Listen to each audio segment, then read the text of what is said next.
Enquanto a história se desenrola bem na nossa frente, surge uma narrativa cada vez mais convincente da possibilidade da existência de civilizações pré-diluvianas, que podem ter florescido em um mundo antes do dilúvio que varreu a Terra.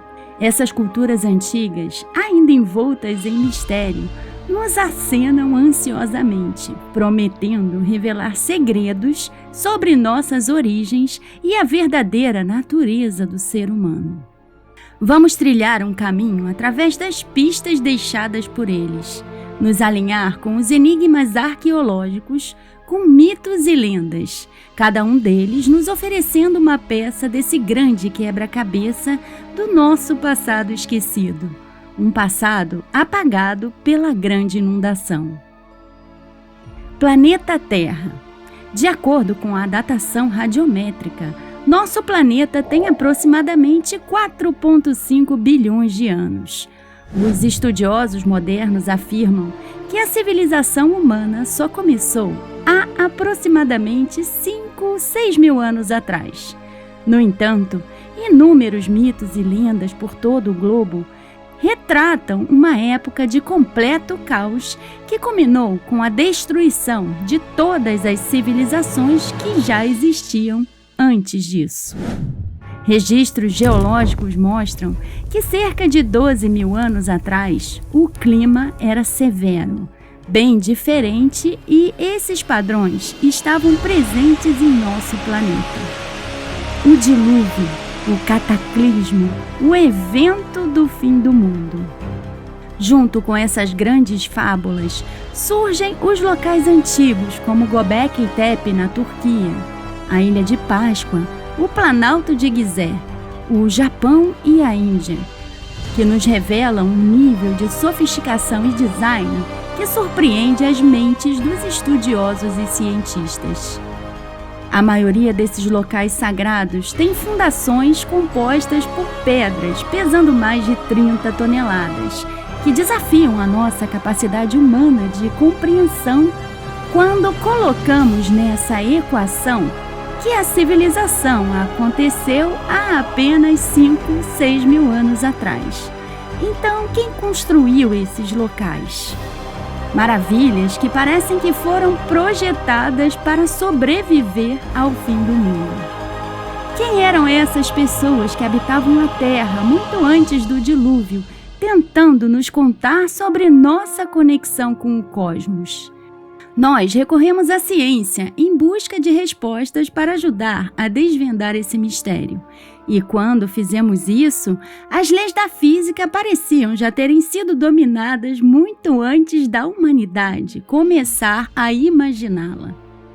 A ciência não é estática, precisa e deve ser constantemente atualizada.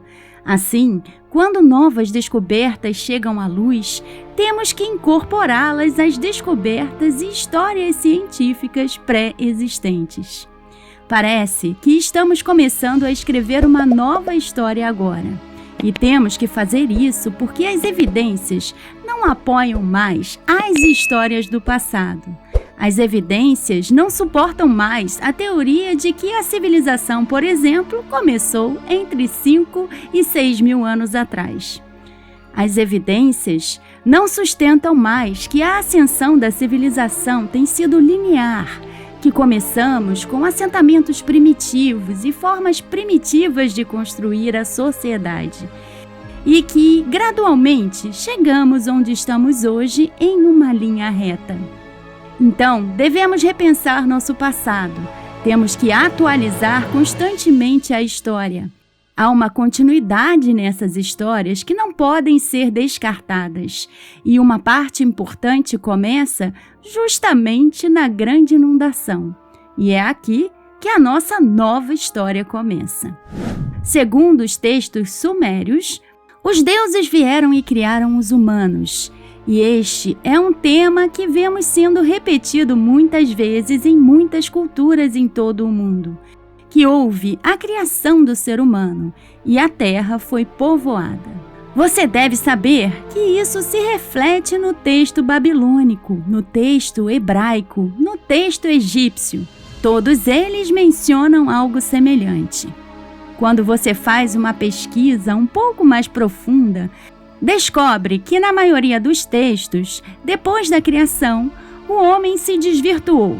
E então, existem duas diferentes narrativas sobre as enchentes que aconteceram depois disso e que marcaram o fim dessa sociedade. Na primeira, logo depois da grande inundação, alguns indivíduos escaparam e, junto com os 7 sábios ou 7 Abigailes, dão início a uma nova era de ouro, esse novo período de tempo. Já nas tradições semelhantes ao dilúvio de Noé, depois que ele sobrevive, não há menção desses 7 sábios, mas há sempre um recomeço. Podemos perceber que sempre haverá um líder carismático que leva as pessoas ao longo dos tempos e que irá dar início a uma nova fase. Além disso, embutido nesses mitos, existe uma clara mensagem de que, se quisermos sobreviver nesse planeta, devemos estar preparados para mudar e adaptar. Esses são temas comuns que percorrem todas essas histórias. Outro fato que podemos perceber claramente é que em todas as histórias a civilização é cíclica e não linear. Houveram ciclos anteriores de civilizações que duraram aproximadamente 5.000 anos. Então algo aconteceu e esses ciclos chegaram ao fim e um novo ciclo começa. E aqui vemos algo muito interessante. Porque, embora haja a mudança dos ciclos, parece haver uma continuidade no conhecimento, uma continuidade na sabedoria, mesmo quando se trata do fim de um ciclo e do início do próximo. A sabedoria é mantida, não é perdida, é repassada de alguma forma aos herdeiros dessa nova fase inicial. Os maias dividiram a precessão dos equinócios em um ciclo de 26.000 anos, aproximadamente em 5 ciclos de 5.125 anos de duração. Segundo eles, quando cada um desses ciclos começam, algo acontece para a civilização da época. Então, uma das questões que os historiadores se perguntam era se poderia haver para eles algo que impulsionasse esses ciclos, algum fenômeno cosmológico, um fenômeno climático, um fenômeno geológico, ou talvez uma convergência de todos esses fenômenos que sugerisse que algo acontece a cada 5.125 anos. Bem, se pegarmos o ano de 2012, que é o fim de um desses ciclos de 5.125 anos, e voltarmos no tempo para os 5.000 anos anteriores, esse seria o momento em que nós, tradicionalmente, fomos ensinados que a civilização começou, 5.500 anos atrás. Agora, novas descobertas estão revelando os restos de uma antiga civilização anterior que acabou há prováveis outros 5.000 anos antes. Uma das coisas que ecoa em histórias antigas ao redor do mundo, e não é só Platão falando sobre Atlântida ou o antigo templo dos egípcios contando a história, é que nós estamos descobrindo que os antigos discutem muito antes de nós como esses eventos vieram de muitas maneiras diferentes. Eles discutiam não só como as civilizações foram destruídas em períodos de grandes inundações, mas também com calor e incêndios extremos. Então, não se trata apenas de uma coisa, é sobre uma totalidade de todos esses diferentes eventos catastróficos que levaram ao desaparecimento e à destruição dessas civilizações pré-diluvianas e a forma como aconteceu. A evidência reveladora é que nós temos muitas dessas antigas estruturas megalíticas, dessas civilizações pré-diluvianas que foram deixadas para trás. E nós encontramos o que é conhecido como vitrificação na superfície de muitos desses lugares. E o que isso significa? É que aqueles blocos de granito e quartzo bem como o que havia neles literalmente derreteu com tamanho evento de calor. Para que isso aconteça, você precisa chegar a enormes temperaturas. Na nossa jornada, há muito tempo olhamos para o céu para obter respostas para explicar o que aconteceu em nosso passado. E a maioria das tradições espirituais e jornadas míticas carregam também um núcleo de mensagens que nos inspiram a olhar para a Terra para encontrar as nossas respostas. Desde o início do século XX, cientistas vêm estudando amostras de núcleo de gelo nas regiões polares do planeta e conduzindo experimentos para entender os padrões climáticos daquela área. Em 1998, um projeto de perfuração em uma estação na Antártica descobriu o núcleo de gelo mais profundo já registrado, revelando dados climáticos do passado de aproximadamente 420 mil anos. Então, em 2017, um núcleo de gelo retirado do campo de gelo azul, nas colinas da Antártida, revelaram datação no gelo com cerca de 2.700.000 anos. Esses estudos fornecem aos geólogos uma clara compreensão da natureza cíclica do clima e os padrões meteorológicos da Terra. Geólogos referem-se ao passado e ao presente como eras, e a última era terminou cerca de 11.500 anos atrás, quando iniciamos a era atual em que estamos agora. No entanto, partir de uma era para outra não é uma simples pausa, há um período de transição entre elas. Uma espécie de buffer.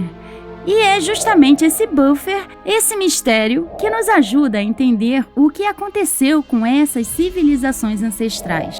Em uma pequena janela de tempo que aconteceu entre 12.800 anos atrás e 11.600 anos, houve um período extraordinário no clima da Terra que os geólogos chamam de Dryas recente. Ele ocorreu no hemisfério norte com um resfriamento abrupto ao longo de um intervalo de décadas, com temperaturas possivelmente chegando a 15 graus mais frias do que as atuais. A era do gelo estava acabando e as temperaturas começavam a subir. O aquecimento derretia o gelo lentamente e então alguma coisa aconteceu. O que foi ainda é um mistério até hoje. O aquecimento parou e, de repente, as temperaturas caíram novamente em todo o hemisfério norte. E essa mudança durou um período de mais ou menos 1.200 anos. Existem muitas teorias em torno do que causou essa mudança drástica no clima no período do Dryas recente, e uma das teorias predominantes é chamada de Cometa Clovis, que afirma que um choque de meteoros contra o nosso planeta foi responsável por essas mudanças climáticas súbitas. Batizada de hipótese de impacto no Dryas recente, a teoria estipula que fragmentos de um imenso meteoro, apelidado de Cometa Clovis, atingiram regiões da América do Norte, Europa e Ásia. Isso teria causado a súbita variação climática, iniciando uma mini-era do gelo, que levou à extinção das preguiças gigantes e dos mamutes e causou o fim de culturas humanas nas Américas, como a chamada cultura Clovis. Outra teoria envolve um evento cataclísmico em nosso sistema solar entre Marte e Júpiter e que é conhecido como o Cinturão de Asteroides. A origem do cinturão de asteroides ainda permanece um mistério, mas entre as principais teorias se destaca que aqueles asteroides eram restos de um planeta destruído. Interessante é que na antiga Babilônia, um texto cuneiforme chamado Enuma Elish, ou o Poema da Criação, e que é a base de toda a religião e mitologia mesopotâmica, já falava sobre a criação do universo e dos seres humanos. Esse épico é dividido em 7 tabuletas e era recitado a cada novo ano babilônico, e conta a criação do nosso sistema solar. Ou seja, na antiga Suméria já se sabia mais sobre a formação do nosso sistema solar do que talvez saibamos agora. E algumas dessas informações só foram confirmadas recentemente pela astronomia moderna. No texto, encontramos a posição inicial e descrição dos planetas do nosso sistema solar. Havia o Sol e Vênus e Marte estariam aglutinados, entre ele e um antigo planeta chamado Tiamat. Logo após, havia Júpiter e Saturno, e após esses, Urano e Netuno, que só seriam conhecidos por nós a partir de 1781, mas já estavam lá descritos no Enuma Elish. O épico conta que Tiamat colidiu com outro planeta chamado Marduk, num tempo em que as órbitas ainda não eram bem definidas. Metade de Tiamat formou o cinturão de asteroides e a outra metade passou a ser o nosso planeta Terra, que assumiu uma nova órbita juntamente com seu satélite, a Lua. Os sumerianos descrevem no Enuma Elish essa relação entre o Sol, a Terra e a Lua, como resultante desse advento chamado por eles de Batalha Celeste, onde Plutão também assumiu uma órbita distante e o planeta Marduk, ou Nibiru, também passou a integrar o nosso sistema solar. Mas aí já é uma outra história. O choque do planeta Marduk com Tiamat, além de dividi-lo e dar origem à Terra, também serviu para semeá-la, porque trouxe importantes substâncias que possibilitaram a vida em nosso planeta. E hoje a ciência comprova que a vida na Terra se originou no espaço. Alguns detritos advindos dessa enorme explosão que ficaram no espaço acabaram caindo na Terra, criando mudanças massivas no equilíbrio do nosso planeta. Evidências recentes revelam que a Terra foi atingida várias vezes durante o período do Dryas recente, com algo vindo do cosmos. Já sabemos não se tratar de um asteroide, porque nesse caso haveria um único impacto localizado. E o que estamos descobrindo é que o que quer que fosse que estava acontecendo na atmosfera da Terra estava fragmentado e se separou por vários continentes ao mesmo tempo.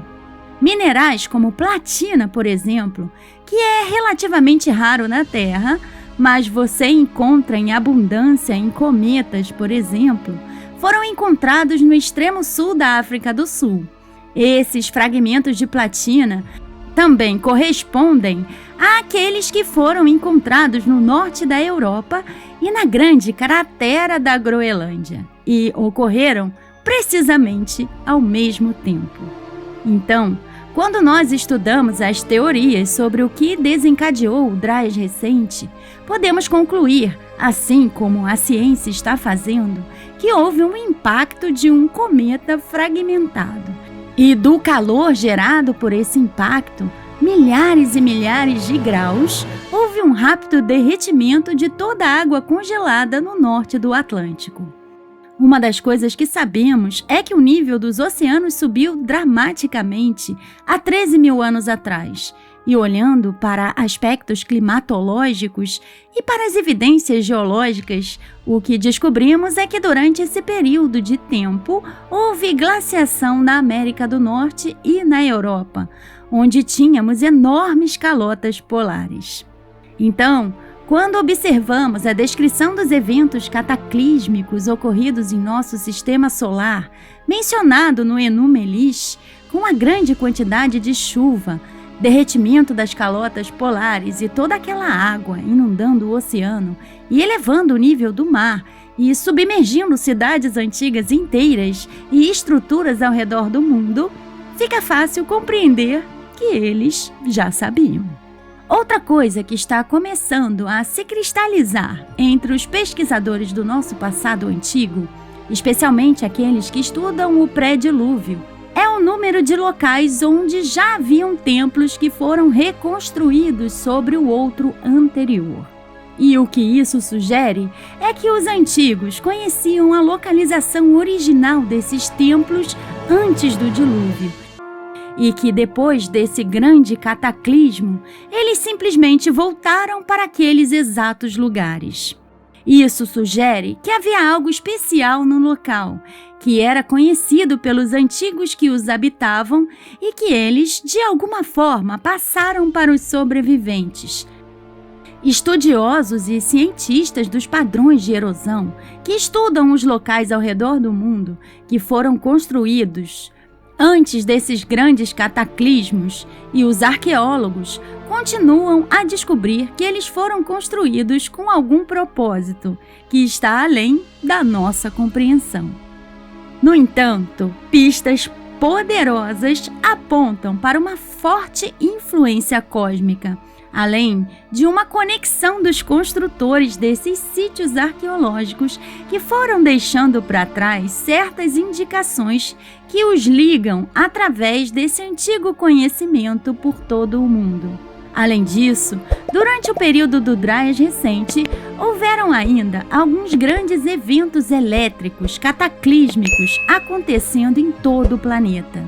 Descargas de plasma, que poderiam ser explosões solares ou outra forma de atividade celestial, causando explosões em toda a nossa atmosfera.